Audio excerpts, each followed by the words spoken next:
Today's got a Nordic feel to it, which makes it the perfect day to check out the Nordic Blue notebook from L1917, the special edition 120-gram paper. This is a hardcover. It came with a blemish. It might be the shipping. Some might say that gives it character. Nice and smooth. This is the typical look and feel of the hardcover for L1917. This is the A5 size. You can see the size difference here. B6 plus, A5, B5. Pocket size. This is not fitting in your pocket. Here's something to consider. This is the B5 notebook with 181 pages in it. This is the brand new special edition A5 with the 120 paper. Look at the thickness difference. This one has 203 pages. This one has 181, but it is a substantial difference in thickness. About 15 centimeters for the 181 page, 15 centimeters. This is about 2 centimeters. Given that there's only really about a 20-page difference, the thickness on that, very attributable to the thickness of the paper. This is the soft cover, and you can see cover material looks very similar. They're both equally smooth. Probably the same type of materials, just this is a paper backing soft cover and this is the hard cover, but otherwise probably the same material, which is good because this material wears really well. The one comment I'll make is the Sharpies fade off of this. It's really good for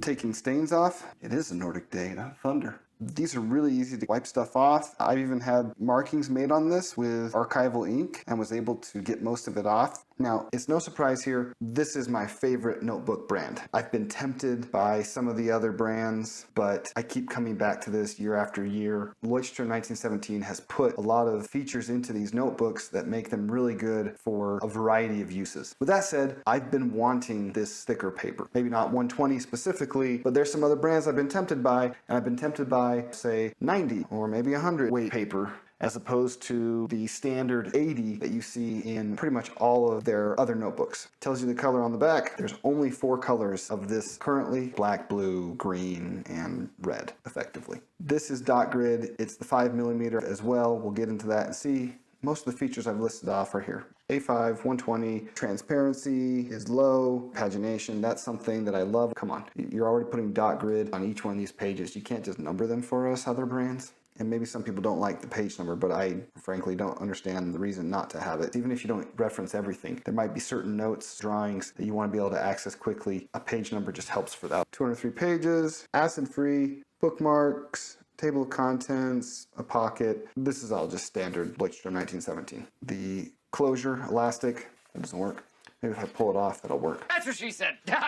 Donkey, thank you for choosing this notebook. They make great use of their papers. You can pause the video and read it if you care to. And then there's all these different languages here. You got your Espanol, Francais, Italiano, got your Japanese. They understand that they are a global brand. As we open this up, we're going to see here very quickly what I mean by that. You've got 3 languages saying, please return to, and thank you very much. I'm glad they don't go so far to be so presumptuous as some brands and say, you'll get a reward for turning this in.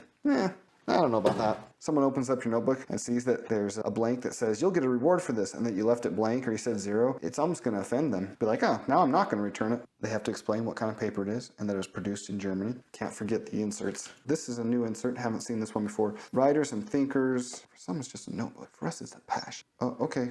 That's nice. And then you always get a thank you note. And then the one thing I'll say for the booklet, besides it just being an advertisement, it does explain the different options, the size, and the rulings. At some point, they started adding this, telling you the size, format, and the paper. This is the other place where you start to see that global perspective with 3 languages for content, page, and theme. Here's the L1917 dot grid. It's nice and faint, and I really like it because when you draw tables or drawings, the dots really do fade in the background. Yet, when I'm writing, I find that I still get a nice, straight across without having to have the ruled pages. Paper weight, the weight of the paper. You can feel the difference. You can see it, you can hear it. It's a single page. It's just floppier, thinner.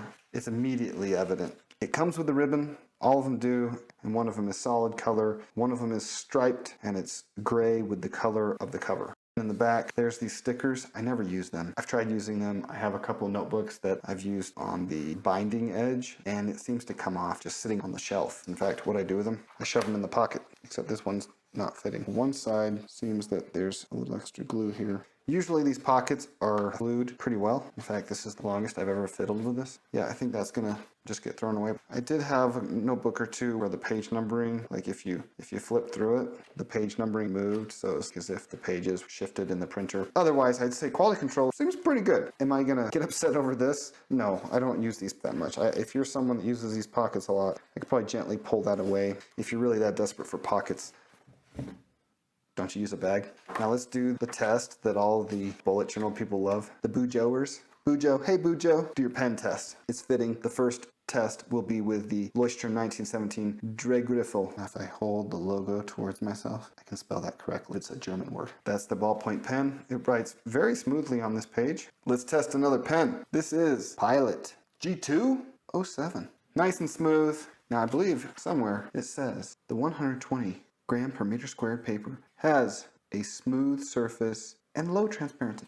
It's a smooth surface. You know how people are particular about their papers. And I took his papers upstairs to my room. The Papermate Flare M. I don't even know if they make this anymore. Mate Flare M. Does M stand for micro? Maybe. I don't know. I don't care either. Pigma brush. This is Sakura. It's Japanese. This is going to be entertaining. I think it's supposed to be like flowery.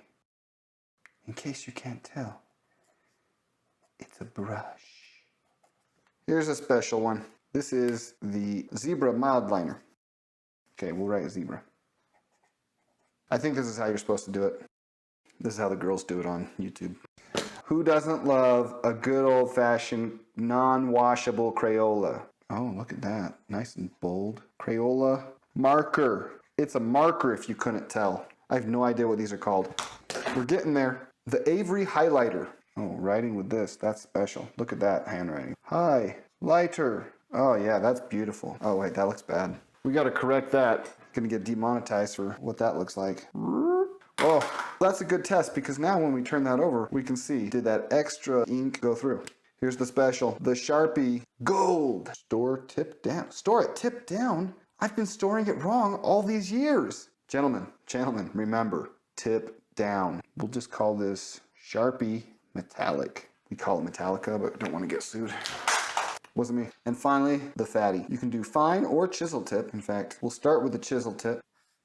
Oh, that's thick. That's what we'll call it. Super Sharpie. Some people like these Sharpies. They really go through stuff. I've seen Sharpies go through cardboard. Yeah, I've seen it go through cardboard. Here's the test. We'll get some of that light in from the window. You can just see right through that. Okay, remember our order. We got the ballpoint pen, etc. And when you've got some backlighting there, look, the Sharpie did not bleed through. Could I make that bleed through if I sat there and smeared Sharpie all over it? There is something we can compare this to. They claim this 120 weight paper has lower transparency. And we can see right here, this is the 80 weight paper. There is no Sharpie on it, and you can see right through that 80 versus 120. This is the thing that has made me consider other notebooks. If you're getting fancy or you're using something that's an ink that goes through, you may find that the other side is not usable or doesn't match your aesthetics. If it matters to you, then hey, that's something to be aware of with the 80 paper. The 120, I'm not seeing any of that. I could easily put another layout right on top of this, put drawings on it, fountain pens, brush pens, or markers. If you're using any of those, using this notebook as, say, a sketch pad, idea pad, this should work. Something else to note, see that little line there, the edge? It has a tear out page. This one, no tear out pages. It's not there. There is no perforation. And it doesn't say it on the sleeve. I like it. Thanks for watching. Like, subscribe. If you're interested in the 120 weight paper, if you haven't been happy with the 80 weight paper, if you like the idea of having something like this for notes, sketching, I recommend it. I like it. I'm going to be using this for this channel. See you in the next one.